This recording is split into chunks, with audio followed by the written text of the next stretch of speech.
আপনারা জানেন ইতিমধ্যেই যে আগামী 12 তারিখে আমাদের এই মুন্সিগঞ্জ বাজার অঞ্চলে নির্বাচন অনুষ্ঠিত হচ্ছে। এখানে আমার চাচা আপনার সাথে দীর্ঘদিন 17 বছর না শুধু উনি 91 সাল থেকে অ্যাকচুয়ালি আমার আব্বার সাথে রাজনীতির সাথে সম্পৃক্ত। পরবর্তী পর্যায়ে পদবি পাওয়ার পরে উনি মুন্সিগঞ্জে অ্যাক্টিভ ছিলেন এবং বিশেষ করে আমার আব্বা অসুস্থ হওয়ার পরে থেকে উনি আরও অ্যাক্টিভলি পুরো মুন্সিগঞ্জ এবং গজারিয়াবাসীর জন্য তাদেরকে নিয়ে একসাথে আন্দোলন সংগ্রামে জড়িত ছিলেন। যাই হোক, রাজনৈতিক প্রেক্ষাপটে আমি যাবো না, কারণ আমি নিজের রাজনীতির সাথে জড়িত না, তবুও রাজনীতি দেখি বুঝি। বিগত দিনগুলোতে বিশেষ করে নির্বাচনী প্রক্রিয়ার মধ্যে যে ধরনের আচরণ বা যে ধরনের ষড়যন্ত্র, যেটাই আমরা নাম করি না কেন, এর মধ্যে নিরাশা হওয়ার অনেক কারণ আছে। তবুও আমি দেখতেছি ইদানিংকালে যে বহিষ্কার হলো কিছুদিন আগে, তারপরে পদত্যাগ করলো, এটা অনাকাঙ্ক্ষিত একটা আমাদের জন্য, সবার জন্য।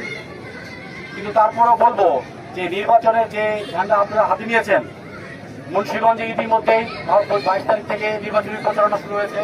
আমি প্রত্যেকটা দিন মুন্সিগঞ্জ ছিলাম, গতকালকে এবং আজকে এই গজারিতে আসলাম, ইনশাল্লাহ আগামীতে আসবো।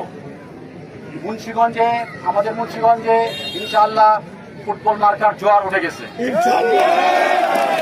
এবং গজারিতে আজকে আমি যা দেখলাম, আজকেও গজারিতে ফুটবলের জোয়ার উঠে গেছে। ইনশাল্লাহ আপনারা ঐক্য থাকবেন। এবং ইতিমধ্যে আমি মুজিবুর কাকা থেকে শুনলাম এবং আরো আপনাদের বক্তব্যের মাধ্যমে যা শুনলাম যে আপনাদের বিভিন্নভাবে ভয়ভীতি দেখানো হচ্ছে। আপনারা সাহসী মুন্সিগঞ্জের আব্দুল হাই সৈনিক, আপনারা ভয় পাবেন না। আগামী 12 তারিখে ইনশাল্লাহ আপনার উপর থাকবেন এবং ফুটবল মার্কে ভোট দিবেন। এই আশা ব্যক্ত করে আজকের মধ্যে বিদায় নিচ্ছি। ইনশাল্লাহ।